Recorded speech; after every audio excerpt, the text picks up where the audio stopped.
Hello, everyone. Welcome once again to Sean's Horror Corner. As always, thank you so much for watching. I appreciate you tuning in today. To those of you who have subscribed recently, thank you so much. And yeah, just to everybody who comments, likes, shares, comments on social media, thank you all. I really do love the interaction. Appreciate the support. You guys are the best.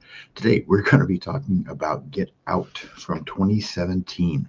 Um, Picked this one up on 4K not long ago and watched it again just last night. And this was a movie that I saw when it initially came out. It's hard for me to believe this movie's almost 10 years old, but um, saw when it first came out, and I remember initially not being impressed. I know a lot of people that love this movie. I remember it getting a lot of hype when it first came out, and I watched it and was very underwhelmed. Um, but rewatched it recently for the first time. Haven't seen this movie since then, so this is just the second time I've watched this. Um, and yeah, my opinion has changed a little, so I'm looking forward to getting into this one and talking about this with you. Let's go ahead and jump right in. So, Get Out tagline: Just because you're invited doesn't mean you're welcome. I kind of like that tagline. Brief synopsis for the film: Chris and his girlfriend Rose go upstate to visit her parents for the weekend. At first, Chris reads the family's overly accommodating behavior as nervous attempts to deal with the daughter's interracial relationship. But as the weekend progresses, a series of increasingly disturbing discoveries lead him to a truth that he never could have imagined. Film released February 24th of 2017, written and directed by Jordan Peele, distributed by Universal Pictures, a runtime of 104 minutes, budget of 4.5 million, and box office of 259.8 million. So incredibly successful at the box office. Mention a few members of the cast real quick: Daniel Kaluuya, Allison Williams, Bradley Whitford, Caleb Landry Jones, Stephen Root, and Catherine Kenner. Let's stop there and discuss that. Um, First of all, the cast for this film is absolutely incredible. I think everyone does an amazing job in this movie. And, I don't remember that being an issue for me the first time I watched it. I don't know why. I was not impressed at all the first time I watched this film, honestly. But yeah, the cast I think is amazing. I think everyone does an incredible job. Um, Daniel Kaluuya is fantastic, but yeah, I think everyone's very solid in this. The characters, uh, I think Daniel comes across as very likable. You care about him. You feel the uncomfortableness with him. A lot of these things that he has to deal with, and um, Allison Williams, initially comes across as likable. Everyone else is very odd, but they're supposed to be. It's one thing when characters are odd, and that's the way they're written and are supposed to be. You are okay with that. When they're odd and you have no idea why, that's when it's a struggle. But um, these are odd for a reason. And yeah, characters are fine. Cast is very solid. Cinematography of the movie is good. I think we get some really cool shots. I like the way this film looks. I think this movie is very creepy. Um, I think it definitely has some scenes that are still very tense and scary. Uh, some of them I didn't remember. This only being my second time watching. When I was watching this last night, I was like, "Wow, yeah, that's actually that's pretty messed up. That's pretty freaky." So yeah, that's all good. The score for the film is good at times. There's some moments where I don't think it's as good or as impressive, but there are some moments where the score hits really well. And things seem to be timed out perfect, and it does a fantastic job of adding to the tension that's there. Um, and then, as far as the story, when I went back to get ready to rewatch this movie, and I read the story, I mean, obviously we're dealing with a lot of racial issues here, right? But when I went back and read the story, I thought it sounded very odd. And I'm like, I remember seeing this movie, but I don't remember this being the way it goes. So I really feel like when I watched this movie the first time, my brain must have been a million places because when I was putting notes together and kind of reading through some things, I'm like, why do I not remember hardly any of this? But at the same time, I was thinking, this sounds so weird. This sounds like such a weird movie. Is that why I didn't like it the first time? I mean, I really don't know. Um, but after watching it again last night and being much more focused and paying attention and taking notes and that kind of thing, I like the story. I think it's very well written, very well done. Again, very well performed. Yeah, very positive thoughts there where all of this kind of thing is concerned. As far as production notes, don't really have a lot. Just a couple of things here I'll mention. Of course, we all know this is Jordan Peele's directorial debut after previously working in mostly comedy. Um, the movie was filmed in Alabama, and the idea for the sunken place, which we'll talk about in the when we walk through the plot here a little bit, Peele came up with is the concept of something I feel like we can all probably relate to, and it's that sensation when you're starting to drift off to sleep and you feel like you're falling and you jerk and wake up. That's where he began coming up with this idea of the sunken place from that kind of thing that happens. In the original ending, Chris kills Rose and then is arrested. But Peele wanted a more hopeful resolution, so changed up the ending a little bit. All right, let's get into the plot and start to walk through this thing. I'm going to get another drink of coffee. Excuse me. I've been recording a little bit earlier in the mornings for the most part because it feels like these days are just getting so busy and flying by before I really know what's going on. I'm out of time, and trying to balance out doing this with work and so many other things is a lot sometimes. So I've been recording earlier in the mornings after I get up, but man, it's probably obvious that I'm not quite here yet. All right, let's get into the plot and walk through this thing. So, with the opening of the film, are we get this black man who's on his cell phone. He's walking down this street in the suburbs. It's very late at night. A car kind of pulls up beside him. We see him a little bit freaked out by this. He decides to turn around and walk the other way, trying to get away from what might be, going on. And then this person comes out of nowhere wearing this helmet, attacks him, kind of gets the best of him, drags him over to a car, and drives away. Um, there's kind of some odd music playing in the car when the car pulls up, but I feel like this is a good opening. I feel like it's setting the stage for what we're coming into. Nothing mind blowing, nothing fantastic, but yeah, serves its purpose. So the opening is fine. Um, Next, we meet our primary characters, Chris and Rose. Chris is packing for a weekend getaway as they're traveling to meet Rose's family. Along the way, then, as they're traveling, Chris asked Rose at one point if he's the first black man she's ever dated, and she says yes. Um, and she hadn't told her family about this part yet. She was just going to kind of wait and let them see it when they meet.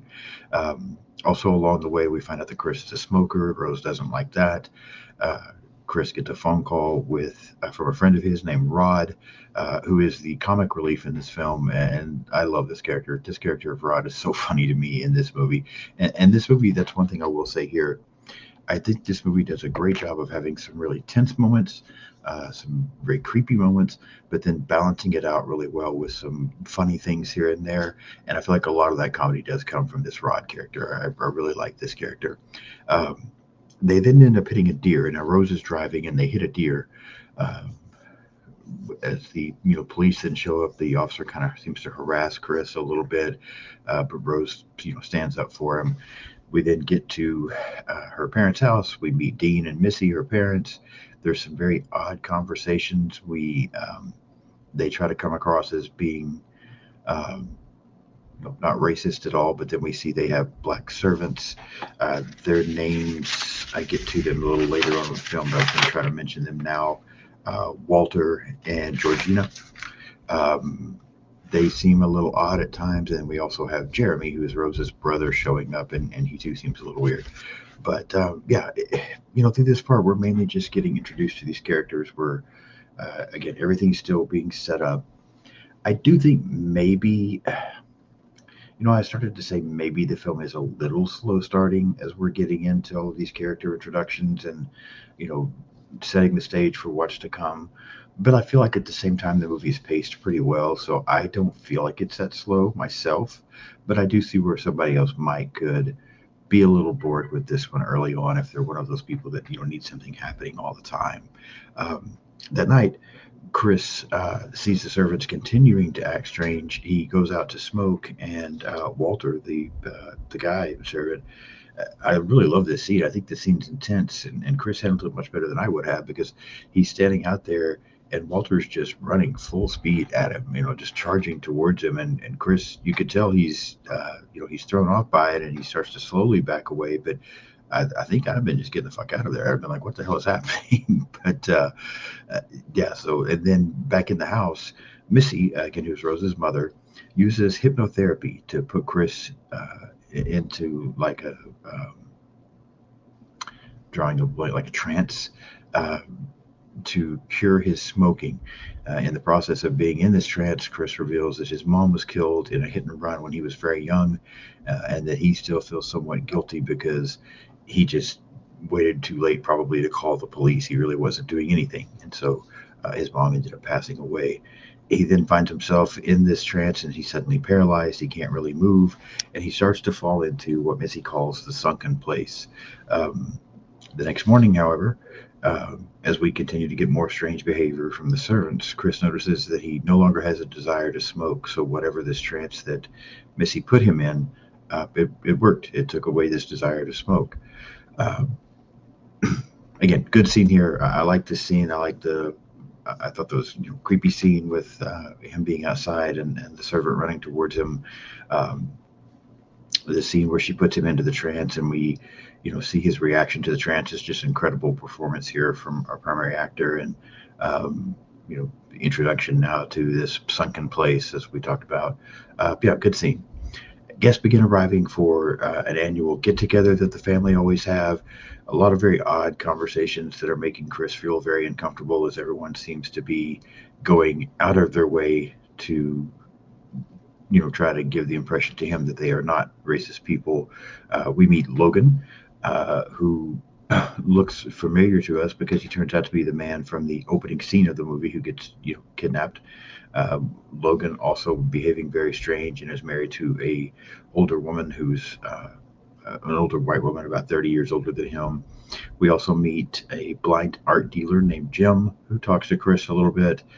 Chris ends up calling his friend Rod and kind of telling them what's going on. And he takes a picture at one point of Logan. And when he does, Logan just suddenly begins to change. He gets a nosebleed. He ends up attacking Chris. He keeps telling Chris to get out. People are able to kind of subdue Logan and pull him away. And then later, Dean tells everyone that Logan had a seizure. Again, another good scene. I feel like there's not back here again. I mean the idea now that Chris has taken this photo of Logan, and we've seen that seem to trigger something in Logan. We've gotten our comedy again from the Rod character. Yeah, I think things are playing out well. At this point in the movie last night, I wasn't really finding myself like just incredibly impressed. There were some things I was really enjoying and nothing that I really disliked, but I was just kind of like, okay, this movie's better than I thought, but it's just okay, but it's better than I thought.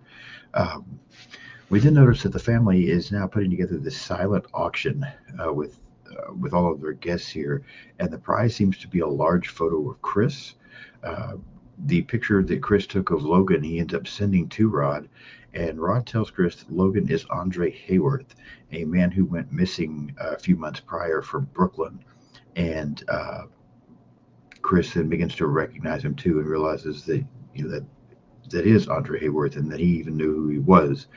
Uh, Chris now is pretty freaked out by everything that's going on. He wants to leave, and so Rose agrees that this has not worked out well. They can go. But while she's getting things together, Chris ends up finding some photos of Rose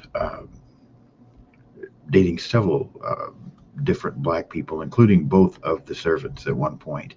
And he begins to realize something is definitely going on here, and Rose is probably somewhat of a part of it. Um, as he's trying to get ready to leave, Rose keeps telling him she can't find the keys. And then we kind of get this really odd and again very tense scene where they're downstairs, they're wanting to leave. Rose seems to be panicking that she can't find these keys. Meanwhile, her brother kind of takes a swing at Chris at one point. The parents are acting very strange. And then suddenly we realize that she kind of changes up. She does have the keys, but she won't give them to Chris. They're not going to leave. And as Chris and Jeremy, I think with his name, the brother, are fighting, Missy puts Chris back into another trance.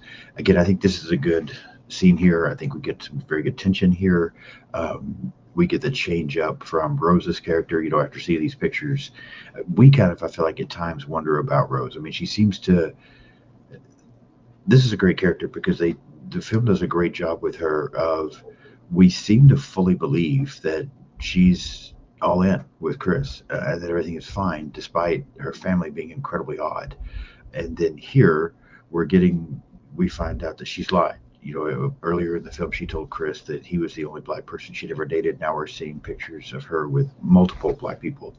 And then the change up where she's, when Chris is wanting them to get out of there and things are starting to happen, she seems to be freaking out with him. And then suddenly she's just perfectly calm, shows him that she has the keys and that they're not going anywhere. So we got to get the change up, the plot twist there with her character as well. Really enjoyed this scene. Um, as we get closer to wrapping the film up now, and Chris is back into another trance, we cut away to Rod for a little bit. Rod keeps trying to call Chris, but is now not getting any answer. Rod's also like researching stuff and finding out that there have been from this area several black men who have gone missing.